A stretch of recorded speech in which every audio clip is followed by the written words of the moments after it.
most of them aren't listening anyway. Yeah. And you don't have to be, all you have to do is All right, we're going to call the meeting to order at this time. take people for the arguments, We've right? got a quorum, we're missing GW, and hopefully he'll be here. But we do have a quorum to conduct the business that we have on the agenda. First item is approval of the agenda. We have one change under standing committee reports. We're going to move finance to in front of governance. I get a motion for that change? I move to approve. Second? All in favor? Aye. All right, so we will have the finance report before we have governance committee report. The minutes were in your packet. Everybody should have had an opportunity to review those. Any comments or questions on the minutes? Everybody to approve. Second? All in favor? Aye. Okay, the minutes are approved. Before we get into the public comment period, I know that there's probably some questions about policies that were on that were in the packet and posted online. We're going to go ahead and vote on those policies at this meeting. They were approved at a governance committee meeting on May the 8th. So, there's things that we've been working on for months, and we're going to go ahead and pass those. At the same time, we're aware of the changes to the Alabama Administrative Code that APLS adopted based on recommendations from Governor Ivey. Governance is going to continue to work with library staff to evaluate policies based on the changes to the administrative code. So it's an ongoing process. I mean, policies are not set in stone. We're really always looking at them, and we'll continue to look at them. If you come up to speak, we have a box there by the podium. If you have materials that you want the board to look at or review, please place them in the box, and we will get them and distribute them at the end of the meeting. We do have a number of speakers, if you looked on the agenda, so we're really going to enforce the 3-minute rule. And we appreciate everybody's cooperation in that regard. So we want to give everybody an opportunity to speak for the allotted time and just make sure it's respectful, disruptive, and largely how our meetings have gone the last couple of months. Okay, with that, Charlotte Gay is the first speaker. So Ms. Gay.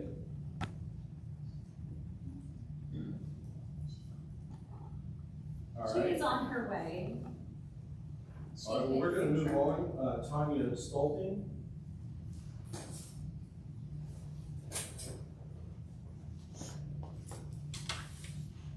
So I started to speak at the last city council meeting about some of the things in the books that have been rated for, I think it's 13-year-old plus in some cases. The city council president, David Little, actually stopped me before I could get too far into it.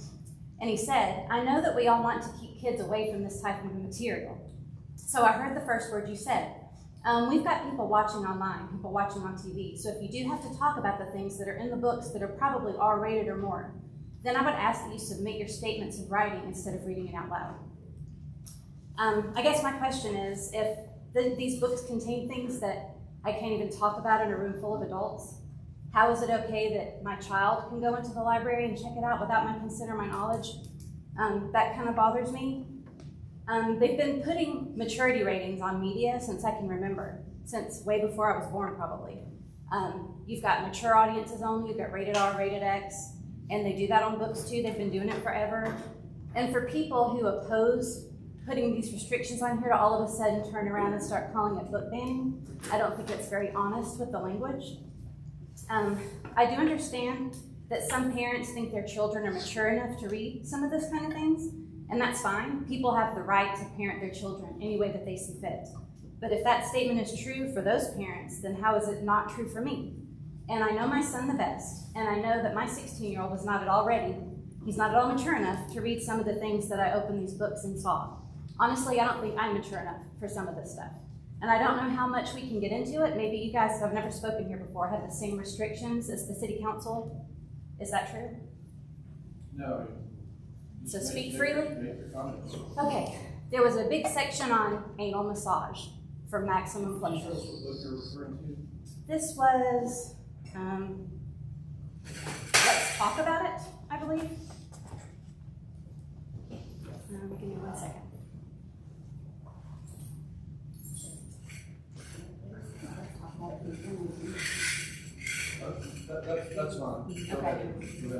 There was a section about sexting. There was lots of stuff about oral sex. Yeah, that was Let's Talk About It. The other books that I'm talking about here, I think that one was rated for 16 plus. Sex is a Funny Word, that's rated for 15 plus. I guess I just don't understand how in the world people think that this is okay without parental consent. Now, sometimes you might have a very mature, precocious child and you think this is okay for them. Again, that is your right as a parent. No one's trying to ban books. All we're trying to do is let those maturity levels stand so that people who are too young to understand a certain thing aren't exposed to it without their parents' consent. Thank you. Thank you, Ms. Charlotte has arrived. Okay, we'll get to you at the end as we continue to go through the list, okay? Catherine Orton? No? Jackie Bellman?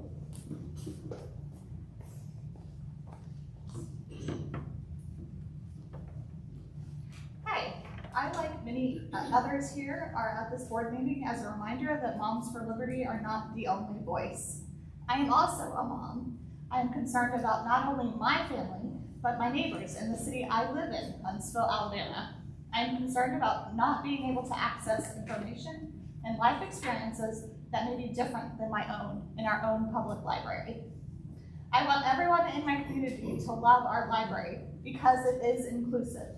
It is a library system that doesn't shy away from having books that some may deem controversial. And it is a public service that proceeds with the business of being a library by being fully transparent in how policies are made and when policies from the state, for example, do or do not take effect.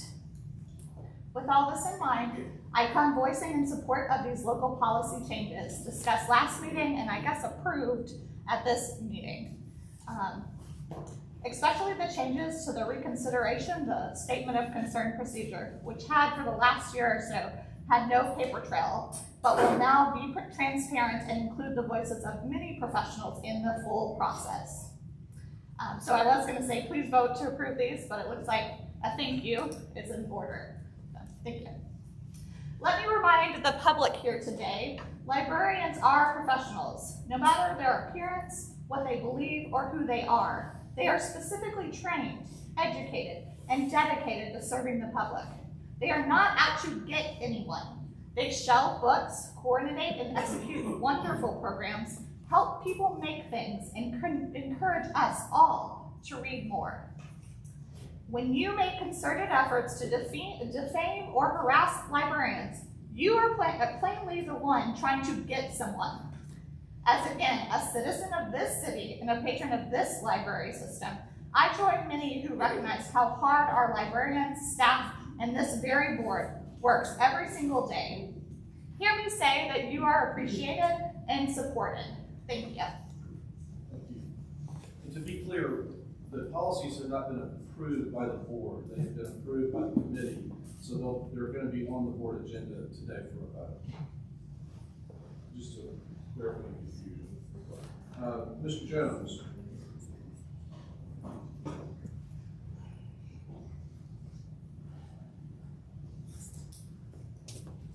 Before I start, I do have one question for some clarity. Is it the intent of the board with the current policy that's being voted on today to continue to put sexually explicit books on the shelves openly for children 6 to 12 years old?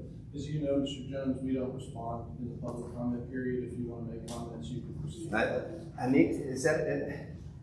Is that the expectation that we can expect with this policy? Well, the policy says what the policy says. It doesn't address whether you're going to do that or not. Policy says that we will place books and purchase books in accordance with all laws and regulations.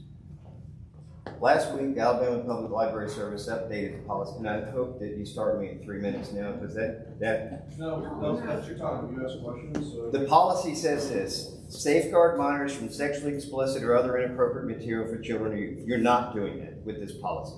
Approve written guidelines and selection material that ensure library sections designated for minors under the age of 18 remain free of material containing obscenity, sexually explicit, or other material deemed inappropriate for children or youth. You're not doing that. You're completely ignoring this policy that was put out last week. You don't need more time. You know right now your policy stands in the face of this policy. It's wrong. And not only that, you're going to cost this library $500,000 because that's how much the state gives you every year. $500,000, $500,000, actually it's more. And you want to sit here and say this is okay. And you want to sit here and you want to complain about funding. You're taking actions that are going to lose $500,000. We're not talking about banning books. There's room here to bargain with everybody. I've talked to Read Freely folks. They have no problem with just moving a book and letting adults check these out. They're okay with that. But yet your policy flies in the face of any type of abnormality for our type of conservative values. You just fly in the face of common sense and logic. All we ask is that you have an open discussion with all of us. It hasn't happened. You've had all your conversations behind closed doors, not transparent. You come out with a policy that splits this city in half. Where's the unity in that? There is none. This is easy. You say, I'm not going to move sexually explicit books, and we've heard the content. Everybody I talk to behind closed doors says, I don't want my grandkids seeing that. I don't want my kids seeing that. But yet your policy says it's okay. It's not okay. It's not okay to lose $500,000. That's fraud, waste, and abuse. Susan Stewart. Good afternoon. Susan Stewart from Huntsville speaking on my own behalf. The original changes to the administrative code proposed by Governor Ivey are consistent with the proposed changes to our libraries policy. It has gotten a little murkier now with the amendments to Governor Ivey's proposals that were pushed to the next step at the last second. They leave much up to personal beliefs. It makes sense then to look at what the people who have brought us to this point are pushing for versus what will be required if the newly amended version is approved. The most frequently used talking points used by book banners that come up at every hearing are consistent with the newly amended code changes, and at face value, they're not bad. We only want to move books that are in the wrong places. Well, they're mostly not. We aren't targeting LGBTQ content. We care only about sexually explicit books in the children's section, which aren't there. We just want to protect children. I think we should take them at their word. What we shouldn't do is to be swayed by their deeds. In practice, where sympathizers with Clean Up Alabama and Moms for Liberty have gained control, books largely with LGBTQ content have actually been removed from shelves, and they fill the lists of challenged books. When it comes to what they claim protects children, book banners rely in part on dangerous opinions by the 700-member American College of Pediatricians, which are at odds with those of the 67,000-member American Association of Pediatricians. Southern Poverty Law Center describes them as a fringe hate group that pushes anti-LGBTQ junk science. They weaponize children to promote their anti-LGBTQ agenda. I resisted defending specific books because they've already been vetted and shelved by library professionals. But the easily exploited requirement to weed out materials deemed harmful to children convinced me to defend a couple of books that are frequently read from and displayed as the most egregious examples, books that were never meant for public readings. It's Perfectly Normal was first published 30 years ago. The author consulted with pediatricians, parents, and others to write this book about sexual health for kids 10 and up. It is highly acclaimed for its accuracy and for empowering children with knowledge to protect themselves. It led more than one child to reveal the abuse they were suffering. In one successful conviction, the prosecutor told the jury the biggest hero in this case, other than the child, is the book.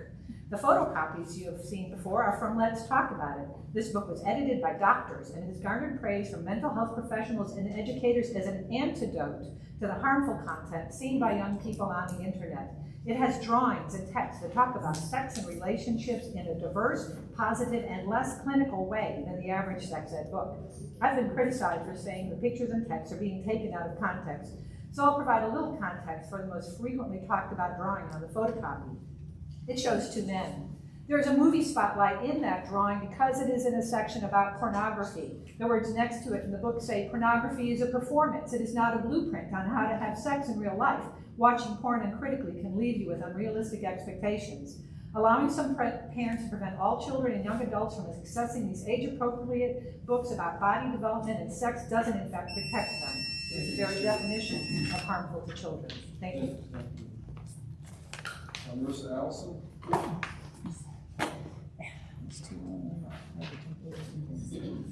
Good afternoon, my name is Marissa Allison. I live in Huntsville and I'm a library patron. I come to you today to talk about how the current moment that we are in is a moment for our library system to be a leader in the state, to push back against what we can now safely say is not just an attempt to censor materials, but is actually a move towards banning content in our libraries. I'm not here representing Read Freely, Alabama, but speak from the perspective of being a concerned member of this community who has been in this fight for the last year. On April 29th, the Alabama Political Reporter published a story surrounding a conversation in a public meeting between the Prattville Library Board Chair and a board member where they discussed what was going on, quote, behind the scenes in the state. During that meeting, the board chair noted that state actors had been looking for a library board in the state that could drop a, quote, really far-right policy so the state could then come in and move more to the center in an attempt to have more success in moving the library policies across the state and towards censorship. The policies Prattville adopted are currently in litigation in federal court for First Amendment violations. On Thursday of last week, an amendment to Governor Ivey's administrative code changes was introduced by APLS board member Amy Minton. That was near identical to Prattville's. Minton's amendment states that in order to receive state aid, library boards must approve policies that ensure library sections for minors, quote, remain free of material containing obscenity, sexually explicit, or other materials deemed inappropriate for children or youth, end quote. Though lawmakers attempted to change the legal definition of obscenity during the legislative session this year, they were unsuccessful, and as such, the fact remains that libraries in Alabama contain no obscene materials. Outside of that, this rule would include both removing current materials as well as not purchasing any new materials that fall into these other highly subjective categories, as the rule contains no definition of what sexually explicit means, nor does it define what other materials deemed inappropriate for children or youth means. What we know is that this will likely include any materials for youth regarding the LGBTQ+ community, as well as materials about racial justice, regardless of whether those books contain sexual content.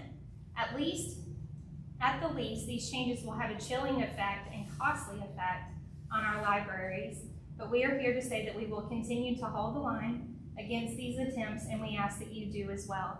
Though this amendment was passed by APLS, it doesn't become effective until July.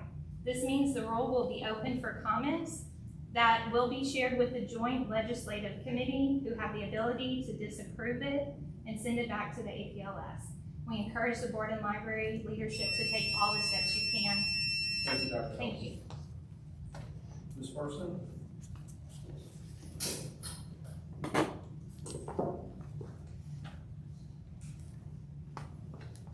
Hello, Laura Person, I'm speaking for myself.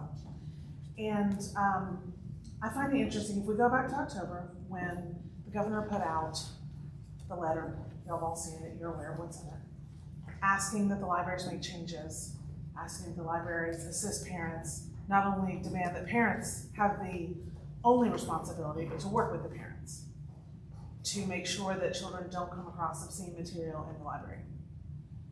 When I take my niece and nephew who are very young, my children are older and they can make decisions for themselves, they're adults. But when I take my niece and nephew to the library, I have to watch them very closely. My niece is 6 years old, going on 7, and she's she reads at a high level. And I have to be very careful because what she can read doesn't mean what she should read. And so I have to watch her, even in the children's section, because there's the concerning material that she can come across. And what I see here is a library that decides, a library board who says, we don't have to listen to the governor. We don't have to listen to the APLS. We know better.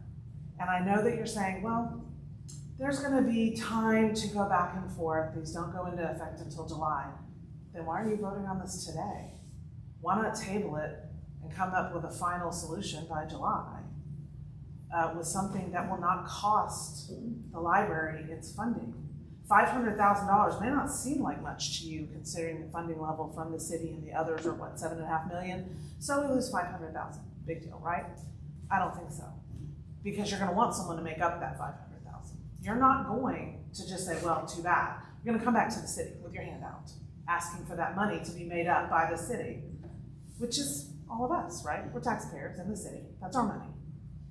And I feel that asking that at this time is irresponsible, in a time where people are having a hard time just paying their basic bills. And I think their taxes should be spent wisely and not foolishly over ideology. Until 5 minutes ago, everybody could agree children didn't need to see sexual content. Apparently that's changing. And apparently there are groups that believe that it's not only a good thing, but it's encouraged for children to see sexual material. But I think most people with common sense understand, just like the Supreme Court once said, you may not have a definition for porn, but you know when you see it. It's the same thing with these books. You understand what's not acceptable for children, especially when you won't allow people up here, or at least at the city council, to read them because it's offensive. If it's that offensive, then maybe children shouldn't be reading it. I don't care. You know, children are protected. Just because you feel your child's old enough to smoke doesn't mean you allow your children to smoke. There's a law against that. And I think there should be some more consideration here of what you're throwing away. 500,000 is a lot. Thank you, Ms. Mercer. Lane Middleton. Hi, good afternoon. I'm Lane Littleton. I am a member of the Huntsville-Madison County Library Foundation Board. And I'm here to basically thank the board for all that they have done for workforce development in Huntsville. Our area has been blessed with robust economic growth, and with that growth comes a need for skilled employees. Right now, I'm sure you all know this, we have one of the lowest unemployment rates in the nation. And finding skilled employees and employees that can work for you is really, really becoming a problem in this town. And the library is filling a huge need for the community workforce development. Most employment applications now have gone digital. Potential employees need access to computers and high-speed internet. And the library not only provides internet and computer, they are also providing special labs to allow employees to help access these positions and allow the city to have more of a workforce that can be relied on. There are 2 workforce development centers in our 10-branch system. One is the Technology Training Center, and it has a 24-seat lab in downtown Huntsville. The other is a Workforce Development Lab that has 12 seats in the North Huntsville Public Library. More than 260 free computer classes are offered each year to help people reach their goals. And these classes can be taken more than once in order to help you master the skills that you need to find the career that you're looking for. And they've also recently opened up a new set of classes, which is Open Computer Lab Time, where they literally have someone in the lab to help you figure out what you don't know. So it's kind of one-on-one tutorials. These classes are focusing on digital literacy skills, including creations of email addresses, completing a digital resume, conducting online job searches, and submitting online applications.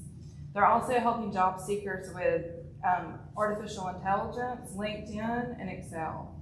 These resources allow residents to obtain the skills they need in order to join today's technology-based workforce. And I just wanted to thank the library for continuing to put resources into place where the citizens of Huntsville and Madison County can use them, and their employers greatly appreciate that. Thank you. Thank you very much. Lane Clemens.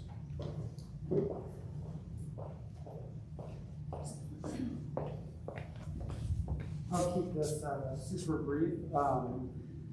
Myself and some Alabama families, along with librarians and a broad array of political and religious backgrounds, are suing to stop the unconstitutional policies that have been set forth in Prattville and carried over to the APLS. And we would just like to remind y'all that First Amendment rights against extremist-backed boards and policies are an effort to impose Orwellian book censorship policies will not be tolerated. The freedom to read is fundamental to democracy. Extremist efforts to impose their personal discriminatory beliefs on policies that dictate what books can be in public libraries, and it's dangerous to democracy. That's all I have today. Thanks. Thank you. Ms. Gallo, is your son with them up and read your statement? Please start with your name. Yeah, I will. My name is Mary Callan. I'm reading for my mom, who lost her voice a couple days ago and doesn't have it back yet. So I'm reading what she prepared. I have so many unanswered questions, and most of them start with why. Why are you not standing up for the innocence of children? Why do you want these inappropriate books to stay within the reach of kids? All content has intent, and you've seen the content in these books. So you cannot deny the intent of these authors and publishers. You cannot have sexually explicit content in books for children and call it okay, because it is not okay. The president of the Huntsville City Council knows this.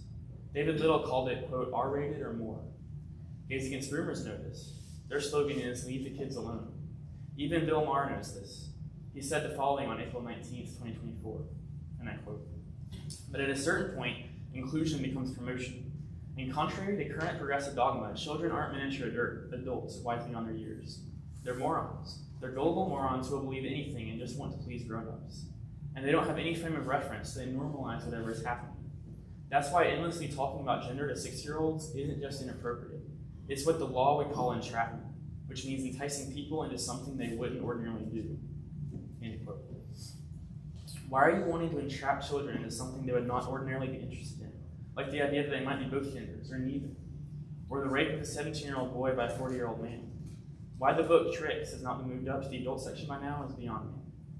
So yes, we're concerned about the books in your public library system that glamorize and teach our children how to perform and act in an overtly sexual manner. This breaks down the inhibitions and instincts of a child that protect him or her from abuse. When this is normalized and promoted as the way to act, the child or teen no longer feels uncomfortable and is therefore more susceptible to manipulation and abuse. And as board-certified practicing pediatrician Dr. David Perry points out in his letter to Alabama Library Board members, it can also lead a child to sexually abuse others. He states, and I quote, when a child finds a sexually themed book in the children's section of the library, it will create an interest in the sexual theme that they may not originally have had.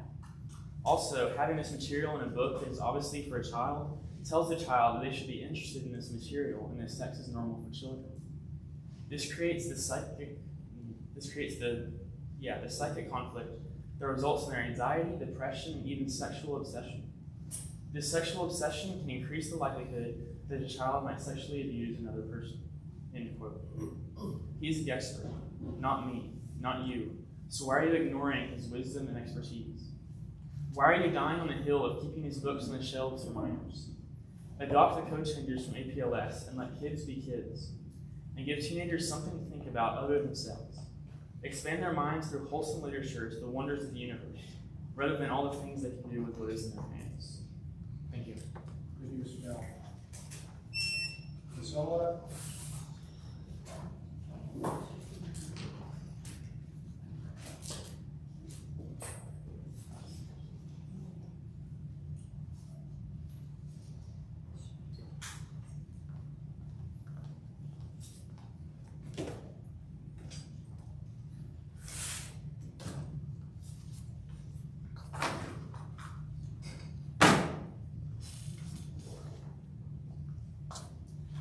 They not going to be passed around? No? There's youth here. I'm telling you, there's going to be explicit material. This is your chance to leave. IMO.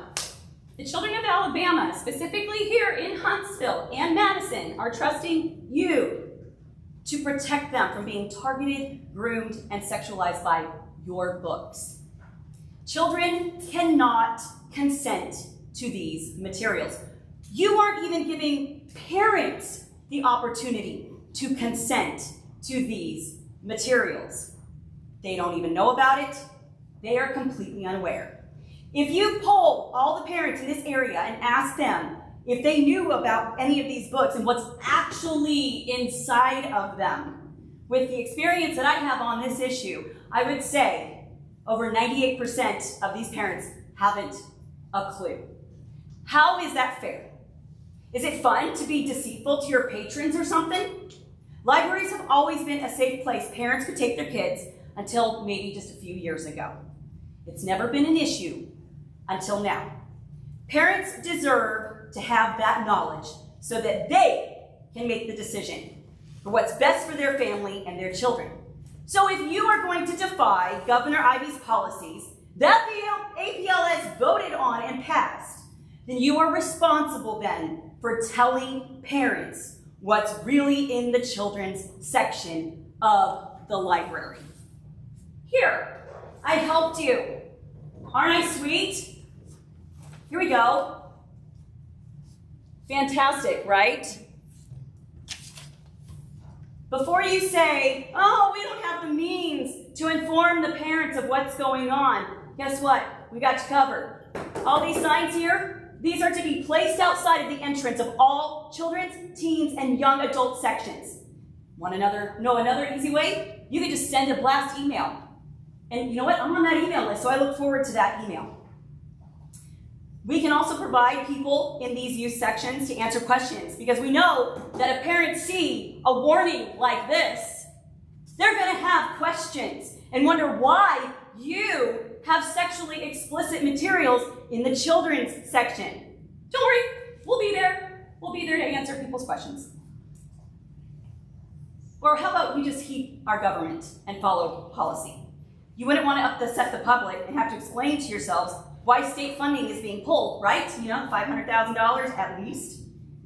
Children should be able to roam their own section of the library without having to worry about stumbling upon these sexualized books. Parents should be able to take their kids to the library without threat of harm. Put these books where they're meant to be, in the garbage. Oh, I'm sorry, the adult section. Ms. Jones?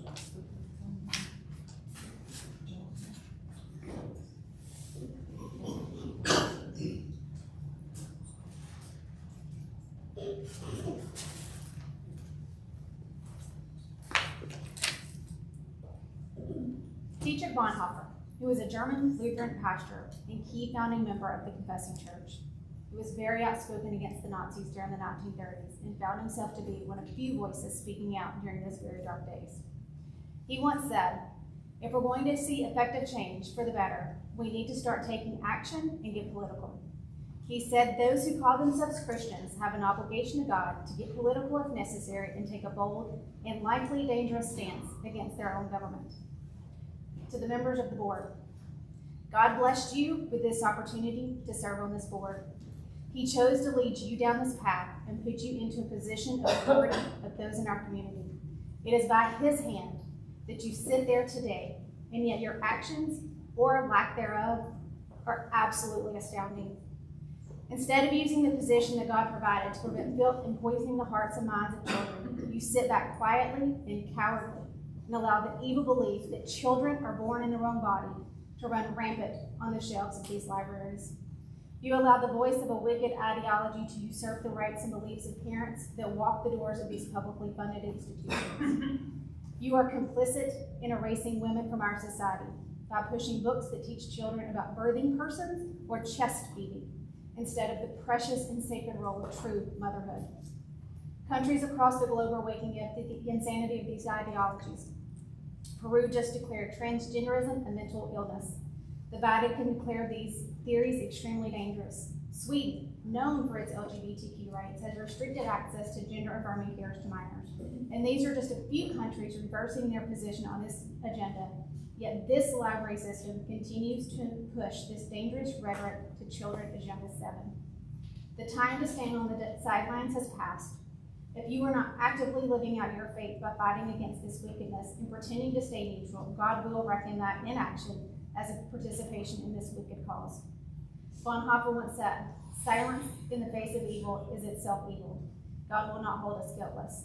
Make no mistake about it. Your lack of action and your silence in the face of the evils plaguing our children will define you for the rest of your life. I pray you find the courage required to use the position that God gave you to protect the evils of the children in our community and bring glory to His name. The time for you to stand for God's truth is now." Thank you, Ms. Jones. Nancy Robertson?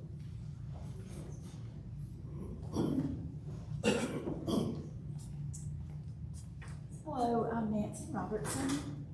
I just wanted to say a huge thank you to the library board for your support and leadership. I started going to the library, like many of you did, when I was a little kid. And I would check out as many books as they would let me have, and mostly about horses, and come back, and 2 weeks later, I'd be checking out again. Now, I have the opportunity to serve on the Library Foundation Board, and I am amazed to learn about all the variety of services and programs that the library has to offer throughout our whole county. For example, thousands of kids in all 10 branches have taken part last year in the summer reading program, which is just about to begin again. There were over 650 programs held for these kids, and 265,000 books checked out. I just think that's amazing. Those numbers are amazing. These programs, these services make a real difference for kids. You know, it helps maintain their reading level over the summer, helps them still stay connected to other kids, and it'll give them that love of reading that I still have. Those things just don't happen. They happen because we've got great involvement and leadership on the part of the board and of the dedicated staff. So, anyway, thank you. Thank you, Ms. Robertson. Ms. Gay, Charlotte Gay.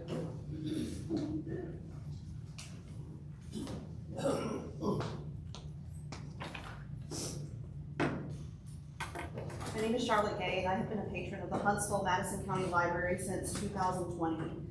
And after hearing some things today, I just want to open with a quote from Nelson Mandela. There can be no keener revelation of a society's soul than the way in which it treats its children. And I just find it incredible to hear that there are people that find it reasonable to expose children like my 6-year-old to images that we saw up here. It is just, it boggles my mind, and I believe in God, and I know a lot of people here don't, but I'm afraid for so many people. On Read Freely Alabama's website, specifically on the Who is Read Freely Alabama page, the organization states, "We trust librarians to partner with parents to ensure developmental and age-appropriate access to information and books." If we're to accept this statement as an honest representation of Read Freely Alabama's mission, then it aligns with that of Moms for Liberty and Clean Up Alabama. We all want the same thing: developmental and age-appropriate access to information and books. To that end, the APLS recently voted in favor of the following additions to the Alabama Administrative Code regarding library establishment policy and service requirements. And I was going to read the whole thing, but you know what? I don't have time because I was just so appalled that I had to make that opening statement. So I'm just going to say, in order to receive state aid, a library board must, I'll read the most important ones to me, approve written guidelines that ensure library sections designated for minors under the age of 18 remain free of material containing obscenity, sexually explicit, or other material deemed inappropriate for children or youth. Age-appropriate materials regarding religion, history, biology, or human anatomy should not be construed to be against this rule. I strongly encourage this library board to adopt these policies, not only so it may retain state funding, but also so we can work together to fulfill our shared mission of appropriate access of information for children. Thank you. Did Catherine Morton? Okay. Thanks to everyone for your comments. We're going to move on to the agenda. Brooke, can you present the Library Foundation report, please? Of course. It's a few months away until the 38th annual Beagle Leaf. It is a celebration for all things library. It's going to be September 25th. JT Ellison is our keynote author speaker. She's a thriller writer out of Franklin, and we are just so excited to welcome her. The goal this year is to raise as much money as the foundation and the community can, and all proceeds will go straight back to all 10 branches of the library. Thank you, Brooke.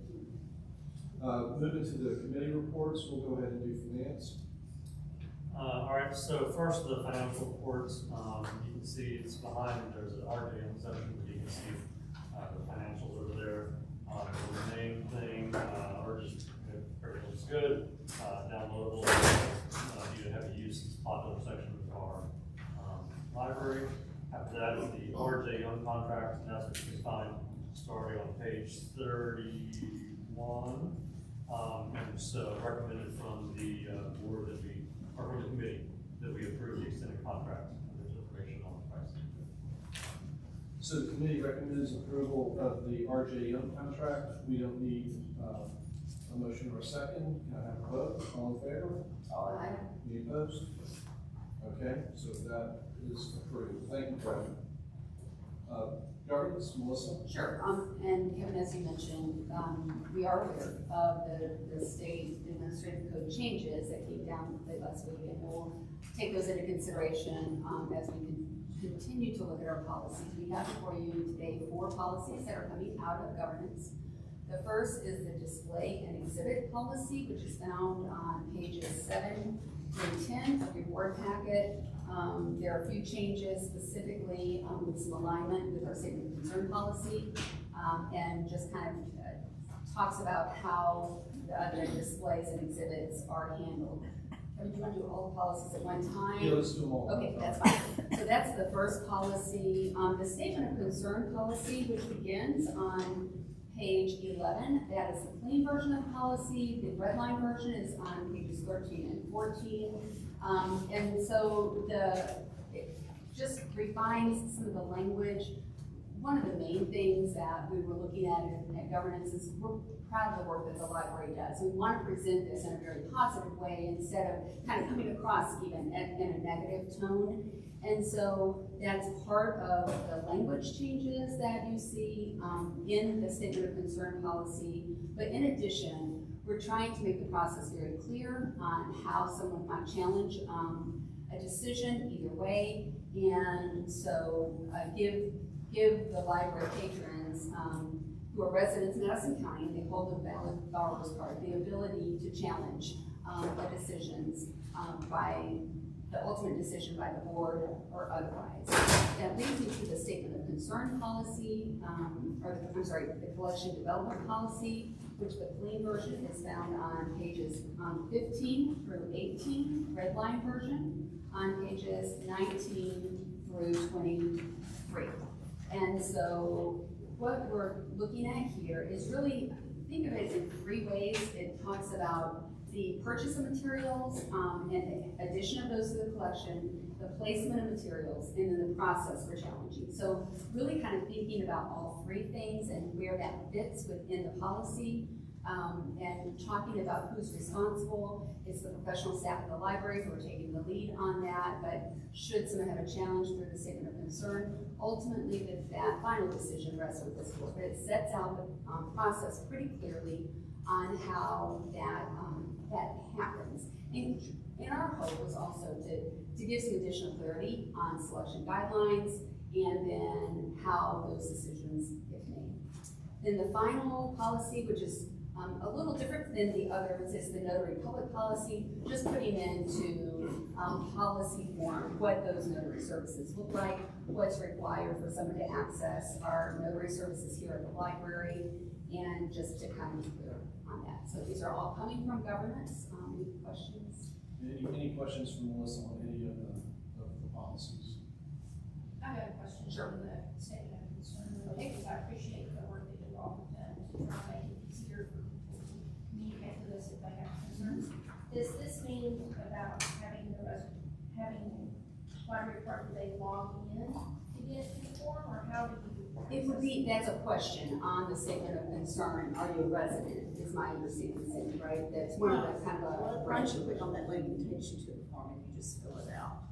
And it's a fillable form, so you have to have a valid library card to complete the form. Okay, so then they would use the library card and be able to access it. Okay. And so then, again, just the idea that even though we know that we have users from various jurisdictions and we do allow others outside of Madison County to have a library card, really because our responsibility for funding and otherwise is to citizens of Madison County. It is a limitation in our policy. Any other questions? I think we will take one by one as far as voting is concerned, just in case anybody has an issue with the policy. So governance has recommended the display policy is presented in the packet. All in favor? Aye. Any opposed? All right, that is adopted. The statement of concern policy is presented by governance. All in favor? Aye. Any opposed? The collection development policy is presented by governance. All in favor? Aye. Any opposed? And lastly, the notary public policy as presented. All in favor? Aye. No opposed. All right. Thank you, Melissa, and thanks to the governance committee for the amount of work that went into all of that. And it will continue to go into all of that as we move forward. Cindy, the executive director, report, please. Stand up. I know some of y'all can't see well. Gotta make sure we can see the screen. Just wanted to start out with our statistics for March and April. We are, I know I do this every other month, and I just kind of the same things over and over, but we continue to have circulation, continue to increase every month, well over previous years. In addition, our downloadable service, while they're level, they're much higher than they have been in previous years. And Madison continues to lead in circulation with South Huntsville right behind. They trade numbers and all the others. All the usual players are exactly where they always are. So that our Pulse Locker continues to be well used out in Hampton Code. These were books that were loved in March. It's our top circulation books. In print was John Grisham, of course, Lightning Thief for YA, Dog Man for children. Highest demand book in print was The Women by Kristen Hannah. If you look at it, has 160 books on it. The top circulating audio book was The Center. Top circulating ebook was Tom Lake by Ian Hatchett. All those are top authors, not surprising there at all. Want to look at our visitor count is way up again as usual. South Huntsville is happening. I think their last story times, they're doing 2 story times a day. I want to say 3 times a week, 3 days a week, and they're averaging between 150 to 200 per session. So those numbers are huge for South Huntsville, and then downtown and then Madison, all visitors per range. North Huntsville, all over about the same. Nothing really new there. Program attendance is about the same as well. The purple line is us increasing. That big spike from last year last February. I can't remember what that was. It was an exhibit that we had in the building where we had a lot of visitors coming in, I think, attending the program there. And this is, I just want to give some highlights. Some increase in Calvert Hill Library has had a 49% increase from this time last year of people using that library. You know, they did some restructuring of the entrance, and there's some homeschool families that meet there, they're using that library. Calvary Hill and South Huntsville have had an increase in visitors every month of this year so far. The highest attended program was the Madison Public Library had a plastic and pink Barbie party at 350 attendees there. It's very popular right now. And then our Ready Set Kindergarten program, that's our current themes, and we had 141 programs in March and April across all the libraries with 825 kids attending those readiness programs. I just want to share some program highlights. And I want to give an update on Downtown Library. Exciting news, the city announced that they had hired KPS architects to look at the possibility of renovating the library. We actually had our first initial meeting with them last week. This is actually an aerial shot we got from our next door neighbors who are building the apartment. They sent it to us, which was great. We can see the apartment, so we can see the whole building. Our last meeting, we met with them to start the process, and I thought, well, that'll take another week or a month or so before we see them again. And they emailed the very next day, and they were in the building today doing digital mapping. They started that process where they're actually going to create some plans to look at this current building and then look at whether it's the feasibility of renovation. Tomorrow, we have an engineering firm coming in to look at all our systems, and then do an analysis on them and to map them. And then we talked in that meeting about having some stakeholder meetings to talk about what the future library should look like, either renovated or if we're gonna build new. So those are all options still on the table. And the whole point of this process is to see if it's feasible to renovate this building and what that would look like. So this is not a tomorrow plan, this is a 3 to 5 year plan that we're starting. I also heard today that they will be putting some money in the next year's budget to finish up the top of North this upcoming year. As we talked about earlier board meetings about doing the music studio makerspace at the top of North. I want to give a few more highlights of what's going on. This is a new program we've got going on downtown. We're already having, HPD is already going into North on a regular basis and doing a reading program. Well, some other folks wanted to get in on that, so Alabama Pardons and Paroles to start to read books to children here, just to familiarize them with the police personnel, build those relationships. We're going to expand that in the fall to the city police department and the fire department. So getting those public safety people in the building to familiarize children with who they are and how they serve the community, and they are doing story times for us. Calvary Hill partnered with the North Alabama Food Bank. It started out with North Alabama Food Bank reaching out to them and saying, hey, we have all this fresh produce, we want to do a produce drop. Will you advertise in the community, tell people to come to the library and help us man this? They brought in produce, they set up these tents, they brought in produce, it was all gone in less than an hour. They were expecting about 50 people, they had over 100. So then North Alabama Food Bank decided to partner with Calvary Hill and have a regular stop with their mobile food truck. It's actually people come and can shop there. So Calvary Hill is helping volunteer to man this. And we actually had a group from Alabama A&M, a sorority, who's helping to volunteer to staff that and help provide food to the community. They come on a regular stop once a month and provide food to the people there. And we'll tie it into summer reading this summer and do some summer reading programs around that as well. So that's a nice partnership, a nice new partnership we have. We have this art display that's traveling around. It was in downtown, it's in North, now it's got another location to go to. It